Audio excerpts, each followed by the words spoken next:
Yo, yo, yo, welcome to another episode of the Culturally Controversial Podcast. This is week two of Bearcat Football Talk. I'm your host, Simply Nicholas87, with my co-host, Ty H. What's going on, good people? How you doing out there? And for all the people that had subscribed to the channel, y'all go ahead and hit that subscribe button, hit your notification bells, and if we share it on any social media, share it as well. The more the merrier.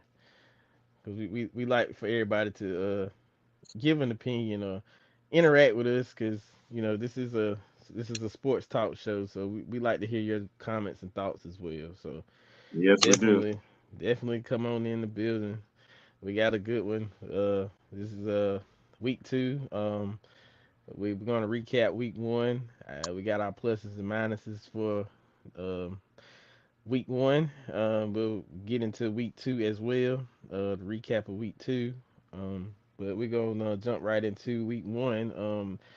Anston played North Stanley and the didn't quite get the job done this week. Fell short 28-6. I'm gonna give my plus minuses and I let Ty H give his.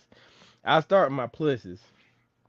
Um, Great job by the offensive coaching staff. I thought they did a phenomenal job with play calling, mixing the plays up, giving the offense every opportunity to move the ball down the field in the first half. I'll say that in the first half. Um, the quarterback play was real good when he was protected. He stood in the pocket, made some good passes. Had a couple of uh, open drops. You know, but that's kind of like one of the negatives. But my negative, um, offensive lines has got to protect the quarterback a little bit better. That's my key negative. Um, you're gonna have to protect that quarterback because from when he's protected, he can put that ball on the money. And it was seen in the first half. He made some good throws. Like I said, we dropped a few key passes that probably should have been caught. Um, he made the one good throw at the end zone for the. I guess I would say it's a 50-50 ball, but it was a good job by the receiver to readjust and catch the ball. So that's another plus. But I go into another plus as well. Um, we really did good on pre-snap penalties. I will commend them on that. The pre-snap penalties were we didn't have as many as we usually do on opening night. So I think the corrections were getting better. That was a upgrade from last year. The pre-snap penalties. As far as the defense, got to do a better job of tackling, uh, especially when they get out to the edge. Those corners, I know the backs had a kind of a good bit of size on them, but if you gotta hit them low, hit them low. Grab the legs, slow his momentum down. Um, as far as the pass rush, I've seen a couple good pass rushes from my edge rushers. I think he was either a linebacker, number 9. He showed some grit out there with that key sack, the shoestring tackle. Um, but other than that, special teams, I'm kind of in the middle with that one. Got to have a little bit more urgency. Um, as far as like lane protection, you gotta kind of you know can't really sit there and dance. You just need to just go. So that's really my only negative with that. Just once that ball's there, don't sit and play. Just find your good gap, get you a couple yards. If it's not there, don't try to get a negative yardage because you can end up losing yards or even worse, fumble the ball. So I mean, if you see something, get a couple yards and let the offense get to going. But as far as my negatives, I just would say offensive line and the tackling on the outside. So those are my plus minuses. All right. I saw a lot of good things Friday. First of all, I want to say North Carolina's a solid football team, so we knew that was a game that we were going to have to play well in order to win, and if we didn't execute our best, that we would be leaving with a loss, and that's what ended up happening. As far as the good, I saw some improvements I saw from the previous year.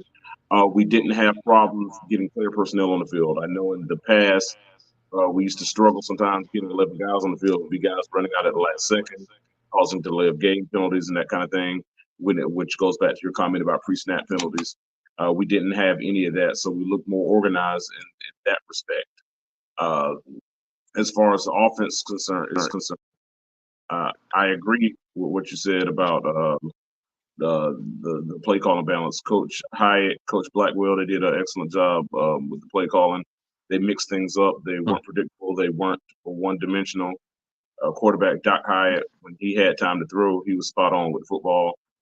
Some of his incompletions, I know when you look at the box score, it says 10 to 22, but a lot of that was after the game was had gotten out of hand and late in the fourth, where you're trying to play catch up. So where you had to throw it every down. So that's a little bit misleading. But he was spot on with ball placement, spot on with his timing. Just unfortunately, some of the pass protection broke down on him in the second half. Um, I When it comes to the negative side, something that bothered me a little bit was red zone execution. There were several. I feel like we left 3 touchdowns on the field. I know they were in the first quarter, first or second quarter, early first half. Uh, got down into goal to goal situation. Was unable to execute on the fourth and goal. Had over receiver, but we got blitzed, and QB was under duress and overthrew the receiver on a fourth down situation. That should have been points that we got there. Another crucial one was right before halftime, after Griffin had broke down to the 2 or 3 yard line. Then we tried to run a direct snap after that, and after the direct snap, the snap was dropped, which caused us to lose yards in the play. Then we subsequently got a penalty. Then we got sacked. Then we ended up in a fourth and long situation right before the half, and had a good look, but the defense made a play on the ball, and those are 2 first half touchdowns that were left on the field that probably would have changed the trajectory of the game drastically. So those are things I didn't like. Offensive line seemed like in the second half, offensive line got pushed around. And I think that was the tail of the game. North Stanley beat us in the trenches. So it wasn't anything fancy they did. They just lined up and they were better at the line of scrimmage. And that was the difference in the football game. As far as defense is concerned, front seven, we had some injuries. I know that's a part of the game, but Stinson and Maxwell didn't play. I know the guys that play, we have to make do with what we have, and so I'm not making an excuse. But I don't think that's where we lost the game on defense. Defense was on the field a very long time in the second half, and that was because offense, our offensive line wasn't able to get any push on the line of scrimmage in the second half. They were under heavy pressure, and we weren't able to move the ball well in the second half, and that kept the defense on the field a long time. Also, we had bad field position the entire second half. We didn't win the field position battle. A lot of that, I'm not criticizing the surprise onside kick before the half. I understand you're trying to get a spark, but when that didn't go right, it impacted the field position, and we were never able to get back on track in the field position situation. And that put our defense in a bind, oftentimes on the short field as well.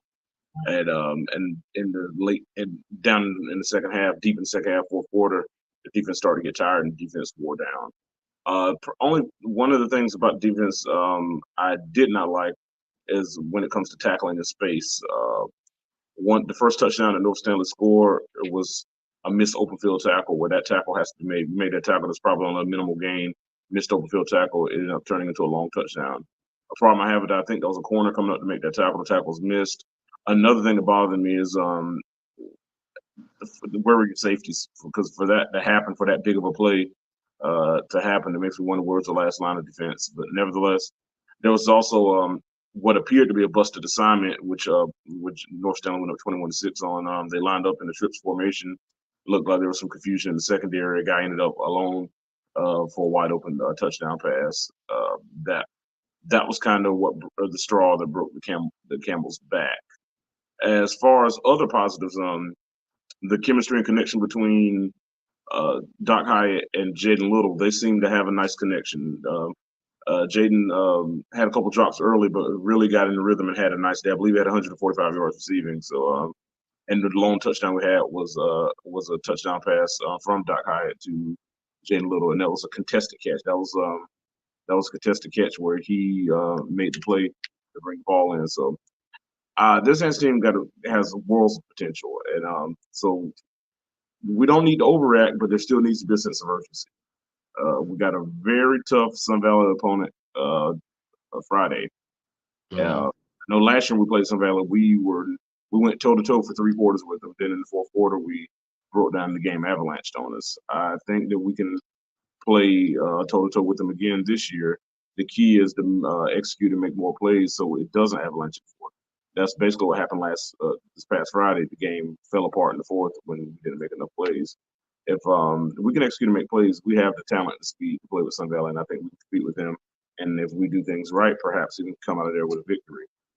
It's key to have a sense of urgency after last week. We lost the game last week, and most of the things that we lost on the things that cost us the game are things that are fixable, things that are correctable. I don't think there's anything systemically wrong or deficiency in talent. I think it's more of a player execution thing. One thing I want to say is I do not put this loss on the coaching staff at all. I think the coaching staff did a good job putting the guys in position to be successful, but ultimately we just didn't make enough plays, and ultimately we made mistakes at the most inopportune times. And most of the time, the key mistakes happen when we were in scoring position, which cost us, which rather, which prevented us from scoring points in crucial moments, and that turned the trajectory of the game. And those are things that need to be corrected and need to be corrected immediately. I think that we can be successful. One thing I want to say is to the senior leadership: this is the time where you show your resiliency. Uh, there's over the last several years, it's been a struggle, it's been a grind. You've had a lot of disappointment, and this is your final year and your final opportunity to do it. And this is where you have to step up and say, "Hey, not this year. It's not going to go down like that this year." But what you can't do is be down just because we lost one game or something didn't go right. This is the time to step up, galvanize the other guys, and say, "Hey, guys, let's rally together. Let's band together. Let's play for each other. Let's play for our coaches. Let's play for our community, and let's hone in. Let's focus on the attention to detail, and let's make plays. Let's go out and win football games. This is the time, guys. Kendrick, Jazeer, guys who are seniors, Jaden Little, guys like that, who are talented players who I have nothing but confidence in. This is the time where you galvanize your teammates and you rally your guys and this is where you say, hey, this is what we need to do. This is what we're going to do, and step up, lead that team, and make plays. And I have no doubt that these young men will do that. These young men will do that. Oh yeah, they're gonna do that. Like I said, it's just like I tell them, don't let this one game dictate your future. It's over and done with. Move on to week two. Correct the mistakes. Yeah, Things and happen. yeah, and I think Coach Allen has a good head on his shoulders, has good perspective. And I think Coach Allen's looking at the bigger picture. I think he knows that he has a talented team. I think he knows his team can compete with anyone they're playing against. And I think right now, still trying to find the right combination, still trying to find the spark to kind of get things going. And it appears that he's organized. So I think that he'll evaluate things, make proper adjustments, make proper corrections, and I think that he'll have the guys ready to go Friday. I think so too. Like I said, and it's no knock to the previous coaches or whatever. It's just the first game. I know it was a loss in a more fashion, but as far as like you said um, earlier about them getting on the field with 11 people, there's no last minute run out. The Everybody was on time. Like it was more. Um, No delay of game penalties, any of that. yeah, that's what I mean when I say pre-snap penalties Yeah. were at a minimum. I don't think we had. If I'm not mistaken, maybe two, if two.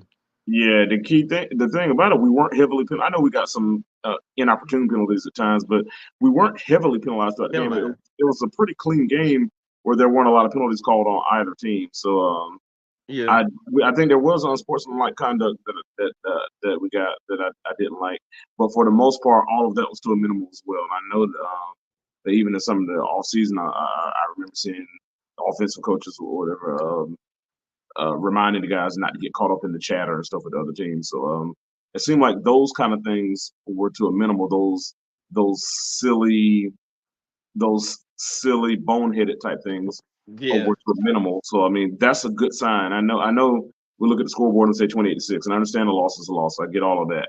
But I think most of the things that led to the loss were player execution type things, things that if we execute better, we get a different outcome. Not dumb things like like non things that happened before or after the play, like pre-snap or after the play is over and sportsmanlike type. It wasn't any of the dumb type things like that. It was more of a just we just have to execute better. Yeah. So like I said, I mean the scoreboard shows the score that it is, but when you on as far as like getting personnel, getting lined up, getting ready, it was a lot of. It was pretty clean on the most part. I'll Yeah. say that it's pretty This clean. team, I know potential is a dangerous word, but this team still has the potential to accomplish every goal that they're set out to accomplish this year. Yeah, yeah, yeah, absolutely. But but there has to be urgency. Yeah, Like and one thing I want to a lot of people confuse panic and urgency.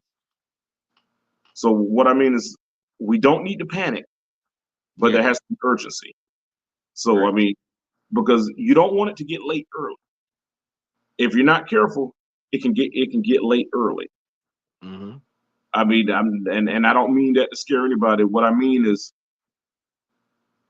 you have time until you don't have time.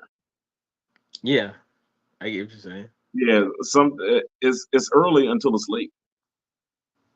So my point is, week two turns into week three, and week three turns into week four, and after a while, you run out of weeks. We're nowhere near that stage. We still have an entire season ahead of us.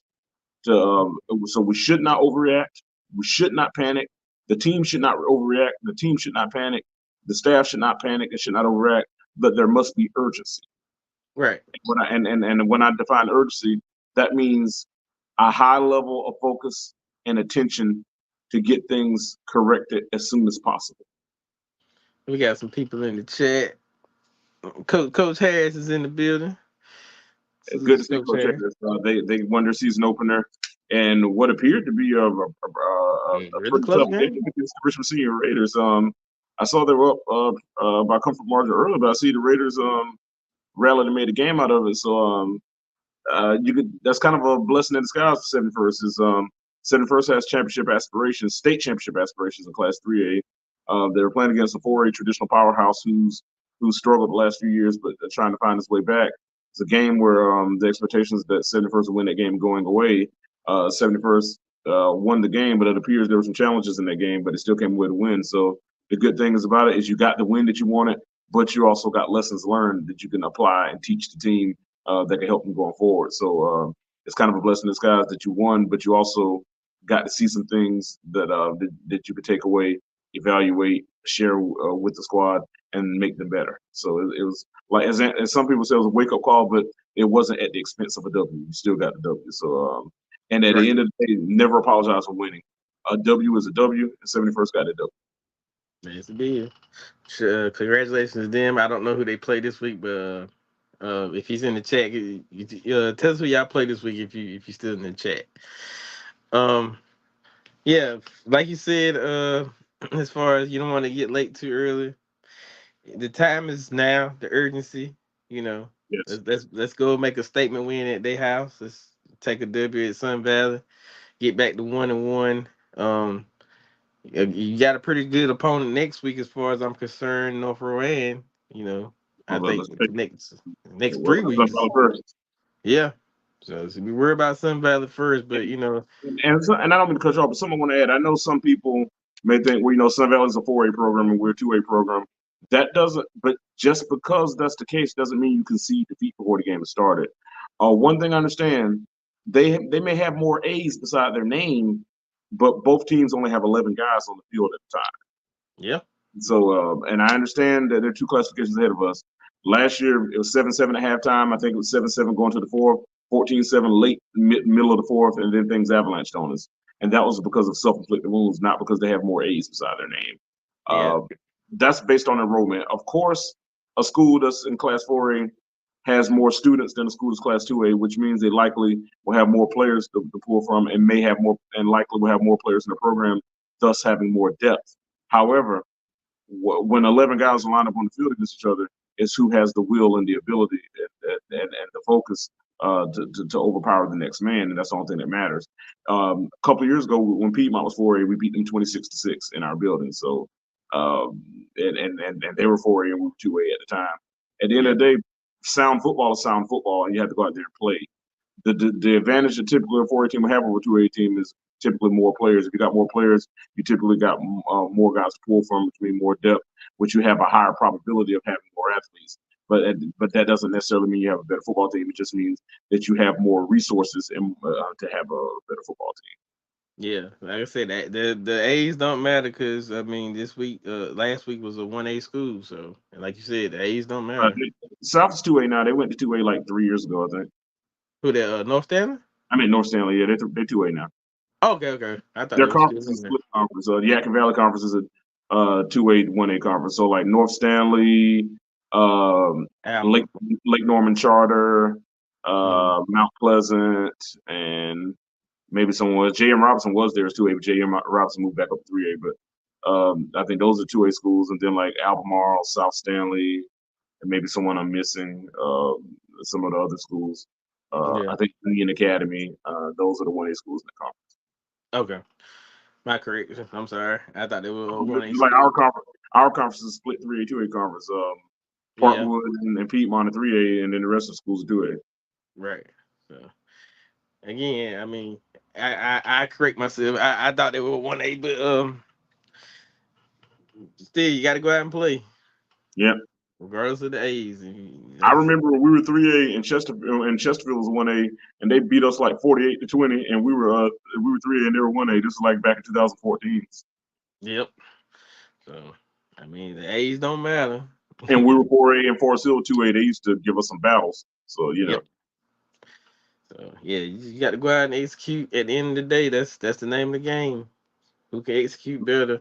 But like I said, the pluses and minuses from this past week, they are what they are. Um, I just my main concern really are the only two would be the open field tackling and that offensive line getting some push through 4 quarters. Like first half you did what you needed to do. I'll give you that. You protected the quarterback, he made some good throws. Again, we had some some open drops or whatever. But again, that just comes down to execution. yeah, Um, we have to finish our drives when we get in plus territory. Yeah. When you get in that red zone, you Yeah, got to get something. we left 3 touchdowns, but that third touchdown left on the field was a drop pass in the middle of the field in plus territory where that likely would have been a touchdown because there was nobody in the middle of the field, and there was Yeah. just a wide open drop in the third quarter. At the time, you were down 14-6 at that time, I think. You can't leave those plays on the field. Take a call. Oh, okay, okay, I got you. Pine Forest. He Got you. Pine Forest, that's where he teaches. So it's where so Yeah. that so the school he coaches for is playing the team that he teaches. Teachers. That's a dynamic I'm not used to seeing. So Yeah. and it was gonna be a rough day to put ass on Friday before he travels across town to throw on a different shirt and go coach. Yeah. Part of the game. Part of Yeah, the game. Part of the game. But yeah, that's really all like this week. I like basically just that offensive line. That's the open field tackling can get fixed. That both of them can be fixed. That's number one. yeah. They can both be Well, fixed. and a lot of times the matchup this in recent years and this core of Anson guys they match is a lot they match up sometimes the matchup against those pounded type football teams sometimes haven't been our strength. Those teams that want to control the line of scrimmage, those teams that want to play ball control, hold on to the ball, grind it out. Sometimes those are the teams that usually give us a hard time because lots of times what they do, they stay the course and then and they allow us to make a mistake in crucial moments and capitalize on our mistakes. I think as far as matchup wise, we match up better against Sun Valley because we're a speed based football team.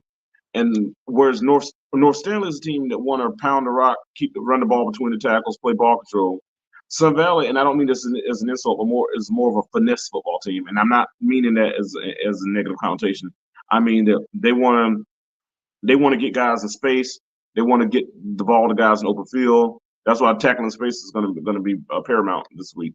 They want Yeah. to they want to isolate their athletes and get them in one-on-one matchups, and they want to play on the perimeter. Sun Valley's a team that like to throw a lot of tunnel screens, a lot of bubble screens, a lot of digs, a lot of slants, a lot of outs. That's the way they want to play. They like to run a lot of timing routes. Mm. So they're not a team that want to get physical and pounded. So if you can tackle well, and if your pass rushers, which are number 22 and Carr and number 33. 23, I forgot his last name, Robertson or something like that. Harrington. Harrington, Harrington. excuse me. And Harrington and not Maxwell, Harrington and Car. Carr, 33 and 22. Th- we need to have a big week out of them because they're going to have to get in that backfield to curtail that passing attack from Sun Valley. I think if those guys can do that, and we got to get Jazir Griffin going. We got I love the quarterback playing wide receiver play, but the Jazir Griffin is the engine that makes this vehicle run. Yeah. And and we weren't able to really get him going and get him in rhythm. We weren't able to really open up that many lanes for him.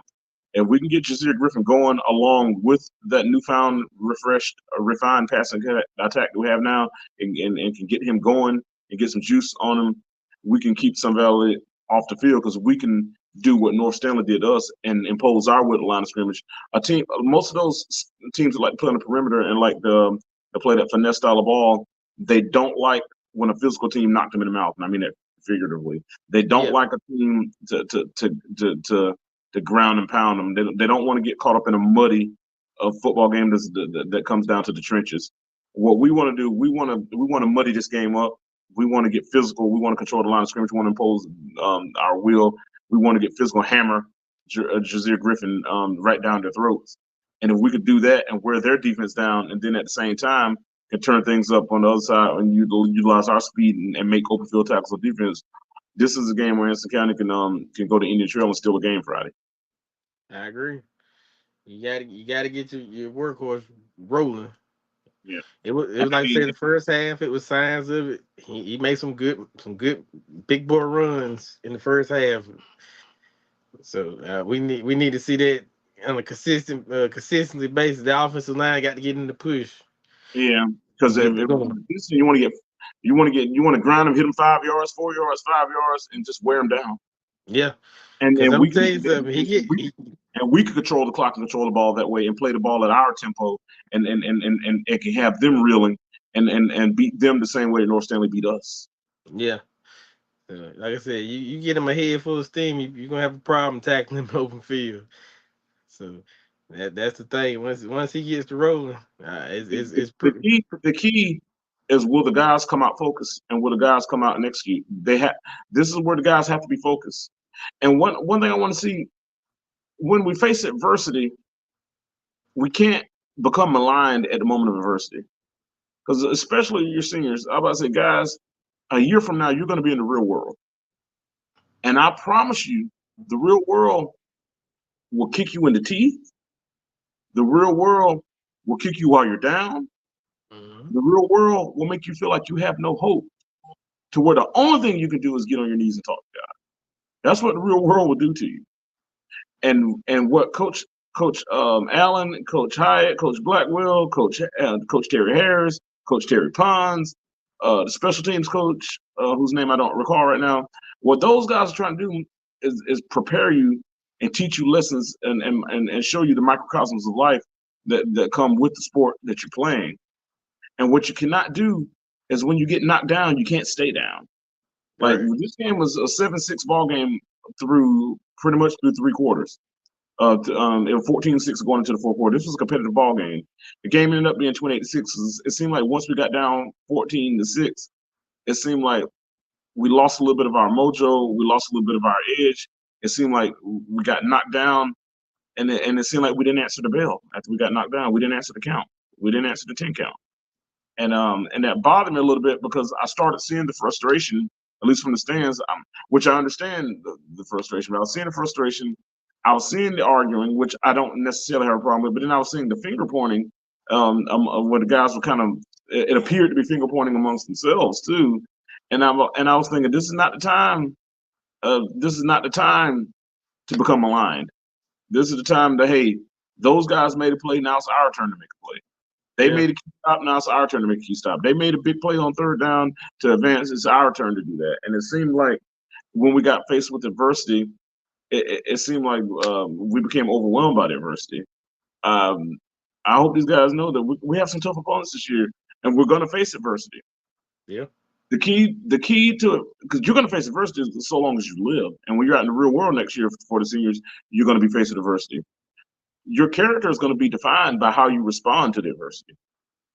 Sometimes you're going to throw an interception. Sometimes you're going to fumble the ball. Sometimes you're going to get beat in the defensive backfield for a touchdown. Sometimes bad things are just going to happen. There ain't a darn thing you can do about it. Yeah. But the way you respond will show your resiliency. The way you respond will show your character, and that's what prepares you for the real world. Because a year Yeah. from now, when you're out there, those seniors, that Coach Allen's not going to be there to help you. Mom and dad are not even in some situations not even going to be able to help you. You're gonna have to take it on the chin, like Donnie McClurkin in the gospel song said. What did it say? It said, "We fall down, but we get up." Yep. You might Yep. fall down, but you got to get right back up and keep plugging along. So that level of resiliency is what we need to see. Show your resiliency. Show the people. There are a lot of people out there who don't believe that you know how to face adversity, and don't believe you know how to overcome adversity, and don't believe you have the resiliency to stand in the face of adversity and overcome it. This is the opportunity where you can prove all your doubters wrong. This is the point in time where you could change the narrative of your reputation, and the Right. opportunity is right before you. And the time is now, because the theme I want you to remember is take care of things, because it can get late early. Yeah. And getting late early. And like you said, I want to piggyback off of that. Yeah, the adversity, 14-6, as far as I'm concerned, at that point in the game, it's 0-0. It's still a ball game. The game ain't over. The clock's still going. You got time. You got plenty of time. It's an 8-point game.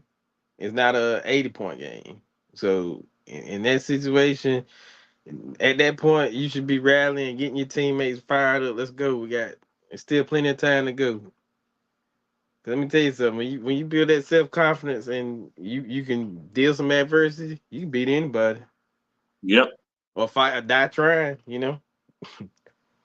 And Nope. just because Nope. you get down in the game, even if like that doesn't mean that you lay down. I'm gonna give an example. In 2006, Dennis Rory and the Anderson Bearcats were playing against this very Sun Valley program that you guys are gonna face Friday. They were Hmm. down 23-12 with less than 2 minutes left in the game. Scored two quick touchdowns, recovered two onside kicks, and came back to win that game, Yep. 26-23. You know why? Because Coach Grooms didn't allow those guys to quit, and that's not any indication I'm making about anybody. I'm just saying that he didn't allow those guys to quit. Dennis Rory, who was a junior at the time and a leader on their football team, rallied his guys around and made plays. Michael Bowman, Barker Rivers, guys like that who were seniors, um, uh, galvanized their teammates, rallied and said, "Guys, we're not gonna quit." Guys like Calvin Watson in the secondary, guys like Dante Fordham, and guys like Quentin Pope, guys like Dijon Austin, and guys like Brandon Ellery.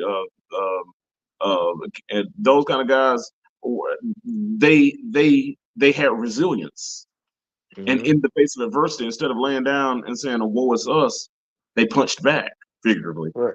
Right. And they at the time they may have been down on the scorecard, but they knew they had a puncher's chance. Yeah. And even though they were down on the scorecard, a puncher is never out of the fight. And I mean that No. figuratively. Not punch anybody in the ball game. You're gonna get suspended and get kicked out of the playoffs if too many guys do it. Yeah. But figuratively speaking, they had a puncher's chance, and they landed a couple of haymakers and had a 12th round comeback. The point I'm making is, it sounds cliche, but as long as there's time on that clock, you got to, as my old Panthers say, you got to keep pounding. Yeah. I'll give you another example. J.M. Robinson, 2004.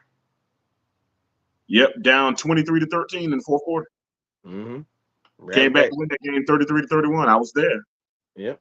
J.M. Robinson was undefeated and ranked number 9 in the state of North Carolina, and they were up 23-13 against Anson County in Mhm. 2004. And those Mhm. Chance Edward English, our classmate, Yep. connected with the late great J.C. Coleman, Coleman. Hmm. Michael Bowman, Jeremy Boot Little. Those guys stepped up and made plays and came Yep. back and won that game. So And there's a way. guys like Travis Huntley, Travis Dean, guys like Travis Gatewood, guys like Barkwell Rivers, they had the resilience. Yeah. That offensive line, which with guys like Adam Moore, guys like Tim Parson, um, who else was on that team? Rhett Carpenter, Brett uh, Carpenter. yeah, James Steele, guys like that. They had on the defensive side of the ball. Guys like Brandon Taylor, guys like John and Justin Jarman, uh, Jerry Smith. guys like Jerry Debo Smith. Uh, they had the resilience and they made plays. Another game from that same season that could have gone either way. It was a grinded out game like the North Stanley game against Forest Hill. Yep. 7-7 ball game late in the game, went into overtime. I remember Forest Hill got the ball first in overtime, scored, went up 14-7. We got down to a fourth down situation, fourth and goal, got a false start penalty at the 10-yard line. And there's and this is a situation where this is it, fourth and goal. If Coach Grooms, if you're listening, I know you remember this like it was yesterday. Chance English, corner end zone, jump ball fade route to Jeremy Boot Little. Yep. Jeremy Little snatches it out of the air. The touchdown is good, 14-13. Conventional wisdom say you kick the extra point and play for double overtime. No, Go I for remember two. Coach Grooms held up 2 fingers, and I remember he put in middle linebacker Barkwell Rivers. He sent him in the game. Chance English goes under center, hands it off to Barkwell. He hammers it in the end zone, and Anson County wins 15-14. The resilience. Yep. That was a game that Anson had to win. That put him up 3-1 for that season. The year before, Anson went 3-8, and that year Mhm. Anson went 8-5. That year with a second round loss to the Burns Bulldogs in the playoffs. Beat Yep. Northwestern Bears in the first round of the playoffs, 42-21. That was the season that got the program back on the right track, led by Coach Jody Grooms. And Coach Hyatt was on the staff. He was the quarterback coach, if I'm not mistaken, during that time. Uh, yeah. Yeah. Yeah. Yeah. Yeah. Yeah. Yeah, so Coach Hyatt, if you're listening, I know you remember that like it was yesterday. That resilience, but the urgency. And I'm going to Yeah. say it again. It can get late. Early. There you go. Don't let it get late early. Yeah. There's always a chance in the game, so don't never doubt yourself. If it's still time on that clock, it's still a chance to win. You just gotta let your opponent know that. Yeah, You definitely gotta show them and let them know that it's still a chance. I don't care if you're down 15 and you still got a quarter and a half to play. It's still a yeah, ball game. there anybody in the chat who's at the game? Talk to us. If you talk to us, we might get done faster. Yeah, give us y'all thoughts, man. Like, if you were there, give us your outpoint on it. So tell Like us. somebody who's the Bearcat Stadium Friday. What are your thoughts? Yeah. I hope somebody's watching. I hope we're not talking to ourselves. No, we got a couple people in here. We got a few people in here. Okay, We got a so few in here. say something to us if you were at the game. We want to know what your thoughts are. Somebody who might be a little bit closer to the program.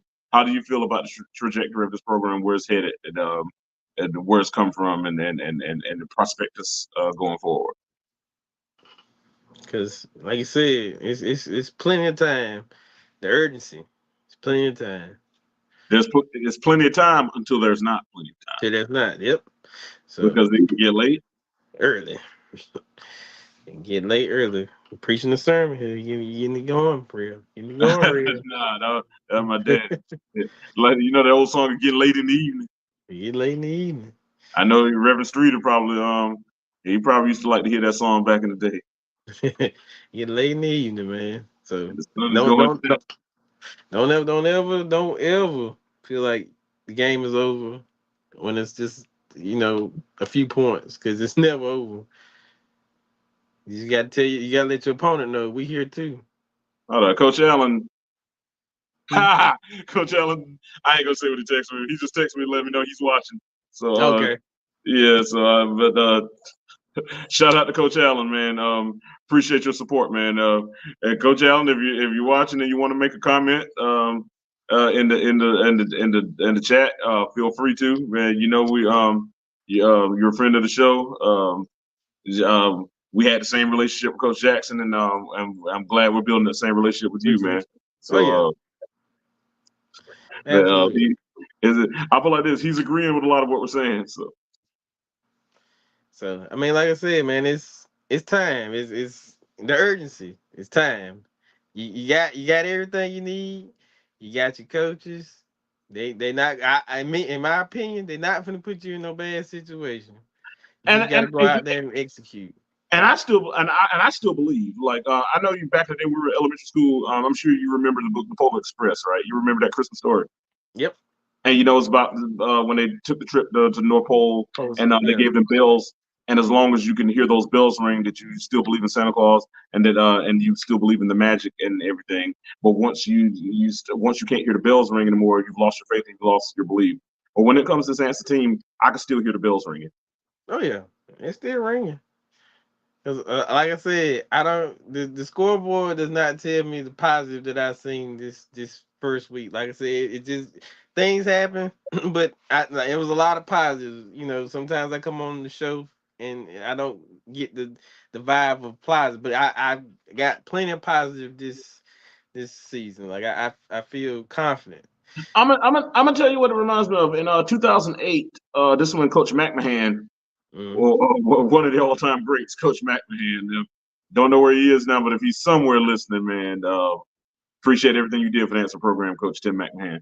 I remember they got off to a sluggish start. They did win the first game against Forest Hill, but then week two lost to Richmond Senior 21-14. Then no, week two lost to Pageland Central 28-7. Seven. This the old Pageland Central, not like yeah. These kids that play for Vance Nine, you just don't know, but Pageland Central used to be a powerhouse. This is the Yeah. 2008 state champion Pageland Central. Central. We Yeah. lost to them 28-7, and then we lost to Richmond Senior 21-14. Richmond went on to win the 4AA state championship that same year. And then Parkwood came and beat us 41-13, and we were 1-3, and we were in disarray, seemed like we were lost. And I remember I talked to Coach Josh McLaurin, who's a good friend of both of ours, and Mhm. McLaurin told me this. He said, "There's enough talent here to win." He said, "We just probably need a shrink and just get us and get healthy." so, and then the next thing you know, the next week, Kannapolis, who was like ranked fifth in the state, came to Anson, and they were like undefeated, I believe, and we beat them 35-28, and went on Yep. to win 10 games in a row, and losing third round in the playoffs to Kings King Mountain. Mountain. So, Yep. so the point I'm making is just that all it takes is for that spark. That's it. But but at the end of the day, the guys have to have the motivation, and the guys have to have the inspiration, and the guys got to have the inspiration, the motivation, and the aspiration, and the Hmm. belief, Yep. and the focus, and the theme is what I've said: the urgency. Everything starts with urgency, because if not, it can get late. Early. There we go.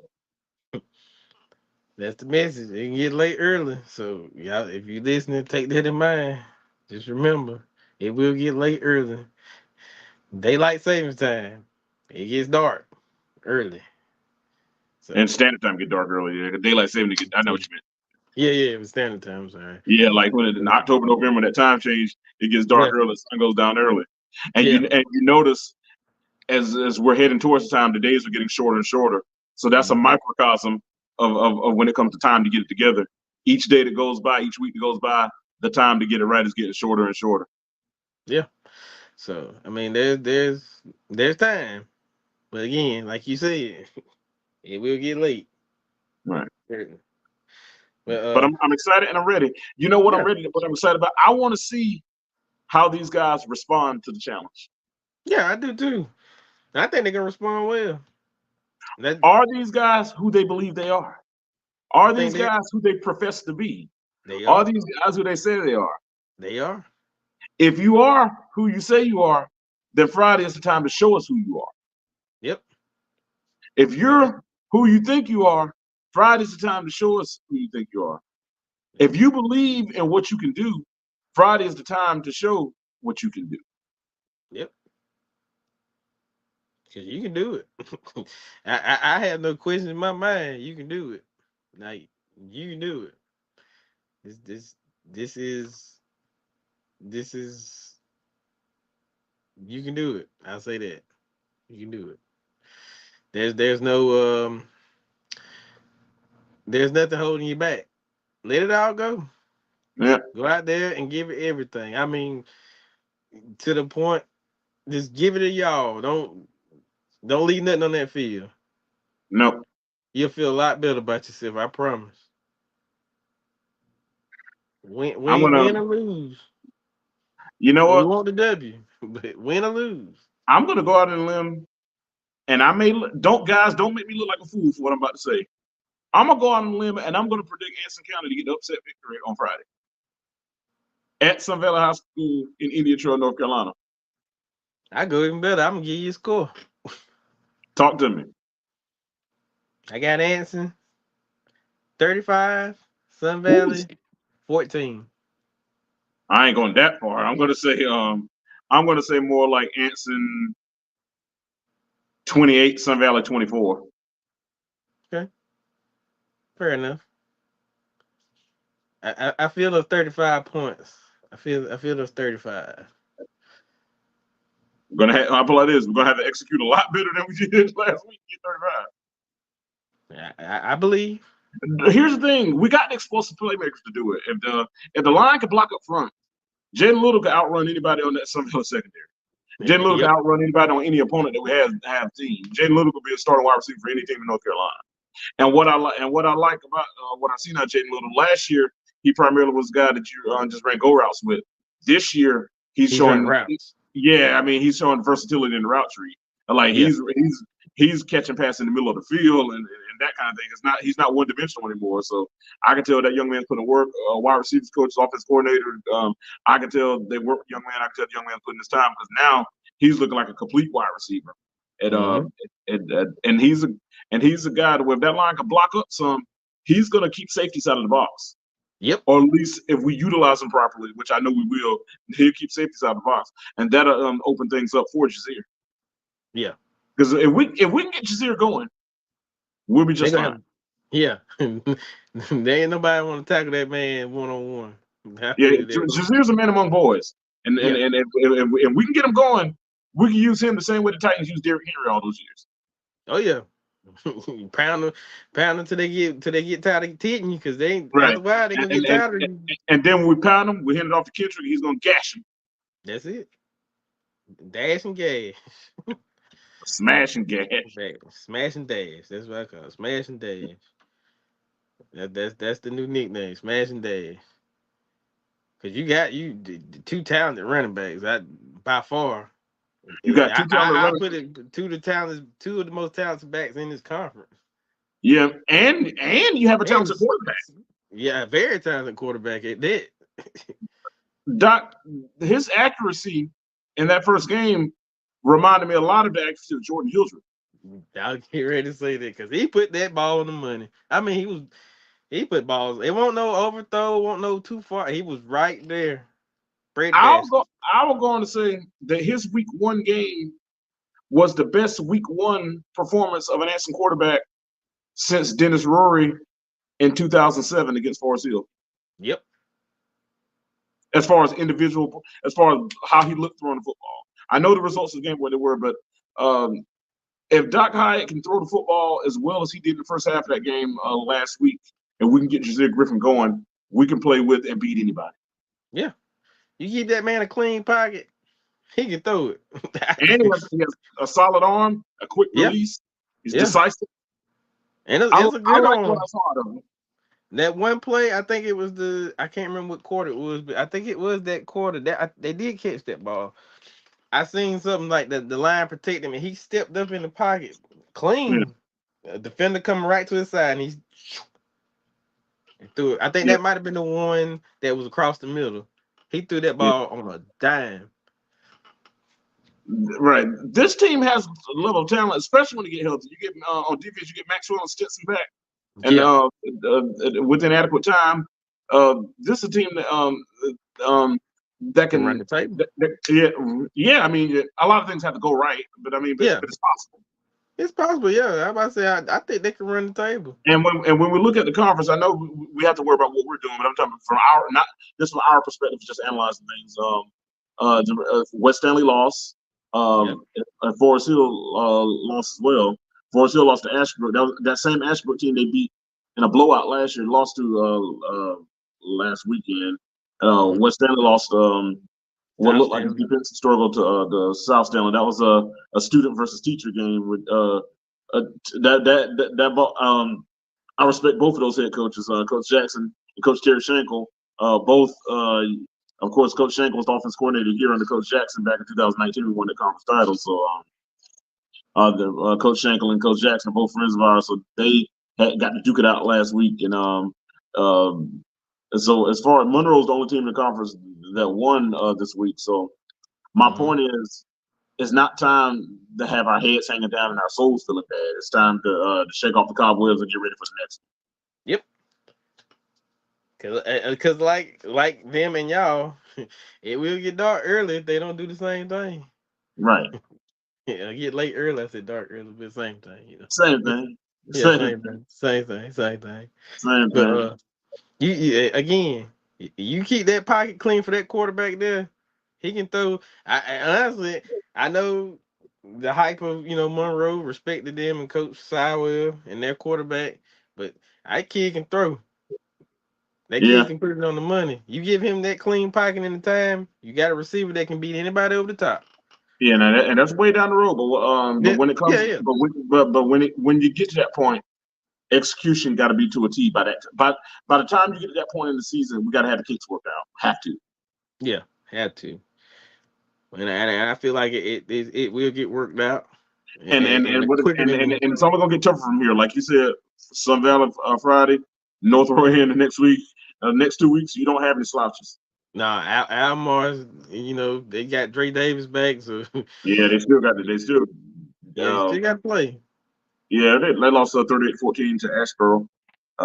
So I And, mean, but yeah, the expectations that they have pretty good expectations this year. That on paper they're supposed to be a solid football team and should be in the running for another Yakin Valley championship. So I mean, you can't take yeah, them lightly either. I'm about to say it's from here on out. It's go time. yeah. This is where you need to work the kinks out. Non-conference, work these kinks out, because by the time you get to conference, that's when the rubber needs to meet the road. Should be Mm-hmm. full steam Mm-hmm. ahead. Everybody healthy. I get it's part of the game. People get injuries, but by then you should be full steam, full steam ahead. Yep, I agree 100%. Because at this point, as like you said, looking at this week, and it's still early season, you still in the running for this conference Oh, without it question. hadn't even got a conference season yet. So I You mean, ain't got the conference season yet, but yeah. it's looking promising. It's not looking, like I mean, as long as there are games to be played, then there are games to be won. That's the way I yep, look at it. If there are games to be played, there are games to be won. you won. Yeah. Who the Yellow Jackets got this weekend? I'm not sure. I have to look that up. I'm just curious to see who, like, what, what the rest of the conference got going on this weekend as well. I want to say it's Montgomery Central, if I'm mistaken. They Forest Hill did should win that game. should. I don't know what Montgomery Central got, but I mean, ever since they've been in existence, I ain't never known them to have anything. So, Nah, not even when they were west or what east and well, when west. Nick Adams was at West Montgomery, they were good. I remember that time when East Montgomery was 6-0 and they came to Hanson and we were 0-6 and we beat them. Remember that? Yep. That was like in 2017. We were, I think Coach Allen was on the staff then. We were 0-6 and they were 6-0 and we beat them 36-21. That's a microcosm of why you have to take every game seriously. I'm sure Hmm. that Montgomery thought they were going to have an easy victory against a winless team. They were undefeated, and an 0-6 team defeated a 6-0 team. That's why you have to take every game seriously. Yeah. Because they probably when they left that field, they didn't see that one coming. They If you go back to got my Facebook, then I predicted it. I said the day before, I put on my Facebook, if you want to see an 0-6 team beat a 6-0 team, come to Anson High School tomorrow night. And when it happened, I posted it. The Anson won the game, and everyone's like, "You called it." yeah, he called it. So I'm taking you this week. We're calling it this week. Yeah, because East Montgomery had that big running back. I think he went to Appalachian State, but they had this big running back about the size of Jazeer, and Mm, we jumped on him early, and that actually got our season turned around. We went four after starting out 0-6. We went 4-1 in conference that year, and finished yep. second place in conference. So like I said, it can get dark early. Yes, It it can get can late early. early, sure can. But like I said, when And what adversity is, what hey, hey what the Bible say? It say work while it's day because at night no man working. yep, Better get to yep, working while it's day. you better get to work because, like I said, this is adversity. Let's see how adversity is handled this week. Will you answer the 10 count or will you take the TKO? So, that's it. Um, I think that's we covered everything that we need to cover for this week. I got a fantasy draft to start in the next 5 minutes that I got to get to. I feel you. Uh, Do your thing, man. yeah, so I wanted to give you want to get up here and do this. Give our thoughts for week one, and don't take this any kind of way because I honestly it's not a criticism. It's actually it's positive feedback, and like I said, it was a lot of good, and it wasn't bad, but it was a lot of good as well too. So you got to take that in consideration. I put like this. This is a good football team that just needs to play like a good football team. That's it. That's simple enough. All right, I'm give you the floor. It's all yours.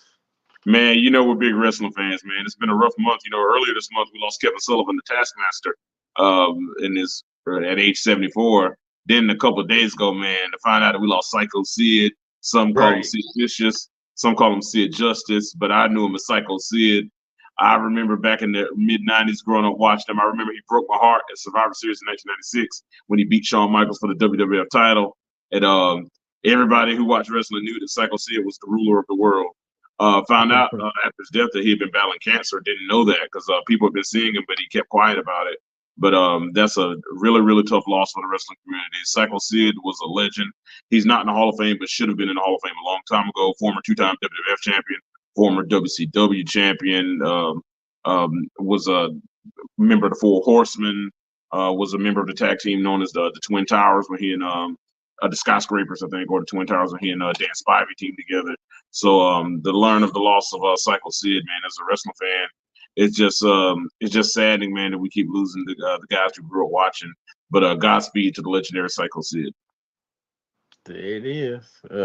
I wanted to pick, I throw off a WrestleMania memory from WrestleMania 13 Him and when the Psycho Undertaker. said, yeah, when Bret Hart came out there and he got the mic and he said, yeah, you take you know what, back to the locker room. I remember that was on Raw. That was on the Go Home show on Raw before WrestleMania 13 because Brett had lost the WWF title, I think, to Psycho Sid. Because what was going to happen if Brett would have won? He had a submission match against Stone Cold, and if Brett Yep. would have won, the match between he and Stone Cold would have been for the belt. But Brett had a WWF title match in a steel cage against Psycho Sid. And Mm. Sid beat Brett. Undertaker helped him beat him because Stone Cold trying to help Brett win, and the Undertaker trying to help Sid win to keep his match championship match. Undertaker ended up helping Sid win the match, and then Brett went in on his little fit. And so Brett's match against Stone Cold ended up just being a grudge match. Whereas Psycho Sid and Undertaker wrestled for the WWF champion, and Undertaker beat Psycho Sid to win his second WWF championship. Yep, and told Bret Hart, now you take your crybaby to the back. Man, that was in 1997. Man, those good times. That's That's been what good. that was 27 years ago. It doesn't seem like it, man. Doesn't seem like it, but that was good entertainment. Today's it's getting better. I've been keeping up with it. Yeah, it's improving now. When it comes to Dynamite, it's like they got the potential, man. They just I that's don't. another discussion for another day. Yeah, cause I'll be on this all night. Cause Yeah. I know you I got your had a business, whole man. bunch I want to say about that. I just Yeah, want to I say understand, man. We'll move on. y'all did Swerve Strickland wrong, and I'll leave that at that. That's all I gotta say. You had Bun B come out there. You did Swerve Really? Strickland wrong. Vaughn was out there for real? Yeah, you remember he came out and performed when he came out I didn't for watch. the I didn't watch all All In. in. I Yeah, didn't he was watch at All all. In. Yeah, he came out. UGK for life. Yeah, I said, dang, they did swerve wrong. It's okay. Yeah, But anyway, we'll be back next week. I will be. Hopefully, I may be at the game, but if not, I will be tuned in because I do watch. and I will be there. He will be there. He will be there. But until next time, good people, we up out of Peace. here. We'll catch you.